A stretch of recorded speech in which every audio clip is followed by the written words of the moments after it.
Okay, now we're doing problem 6.4.5T.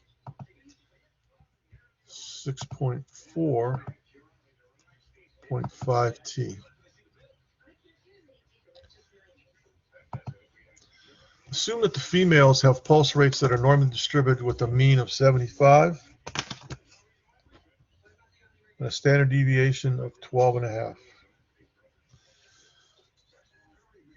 If one adult female is randomly selected, find the probability that her pulse rate is less than 82. So we want the probability X is less than 82 and N is 1.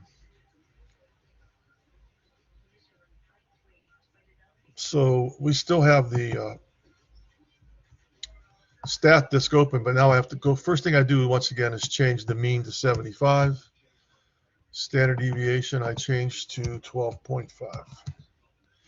And we want the probability that the pulse rate's less than 82.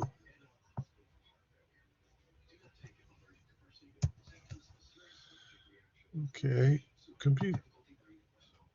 So you see the middle is 75, so 82 is above it, so it's this whole red area, so it's 0.7123. 7123. Now, if 16 adult females are randomly selected, so what that does is it changes the standard deviation, which is now becomes a standard error for a sample of size 16.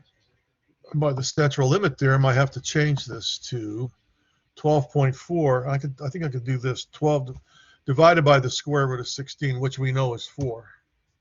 So it's 12.5 divided by 4, and now I compute. So now it's a lot bigger interval. Essentially, it's a confidence interval, one-sided. So it's 0.9875. 9875. All right. Why can the normal distribution be used in part B even though the sample size does not exceed 30, meaning it's a small sample size?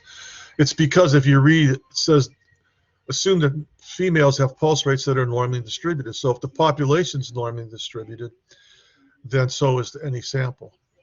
And that's number A, letter A. It says since the original population has a normal distribution, the distribution of sample means is a normal distribution for any sample size. Doesn't matter what size. Okay, so that's problem 6.4.5T. Dr. K, over and out.